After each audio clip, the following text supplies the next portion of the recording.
Hi, I'm Sean Williams, and I am presenting the assignment number 4, building a Markov model.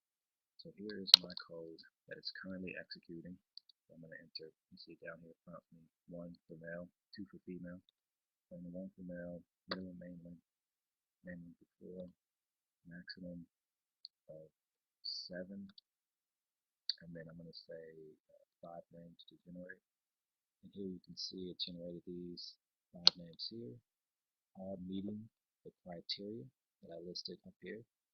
Now these are some pretty funny names. There is a check behind the scenes that makes sure that these names do not already exist. So now I'm going to say yes, and I'm going to do female, and I'm going to say um, 6, and the maximum is 16, and I'm going to say 7 names. So here you can see these female names being generated. These are all pretty funny names actually. Um, so let's take a look at the code. So here is the basic structure. I have these 3 different model classes. This is just an enumeration class. This is the model, the Markov model, which actually generates the names. This is the builder. This is the one that's used. It actually reads the files and breaks down the names into a map. And then this random class generates a frequency distribution list so that the appropriate character is selected the correct to have the correct distribution.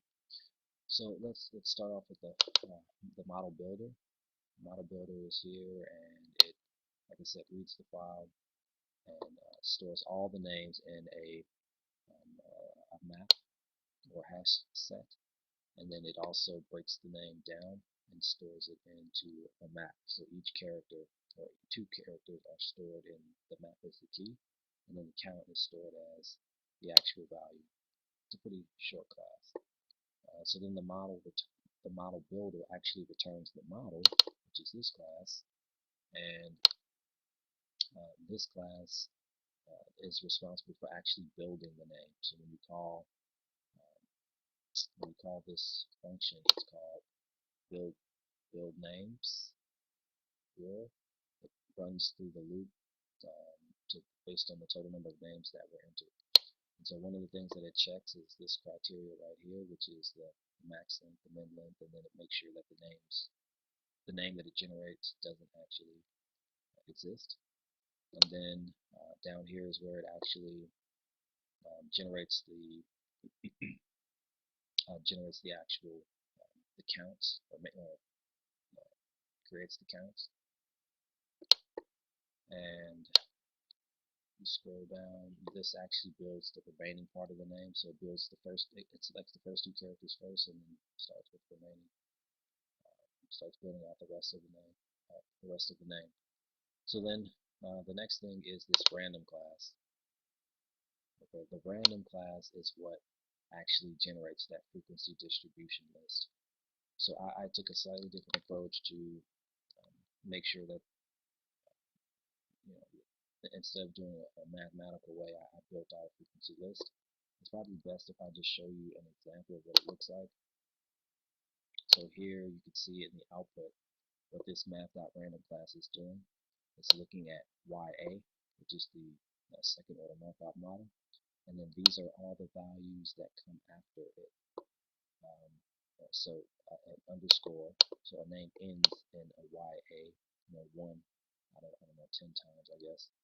And then N is follows a YA 6 or 7 times. So this is what my class uses to select which letter comes next based on the Markov model. The Markov model essentially goes through it.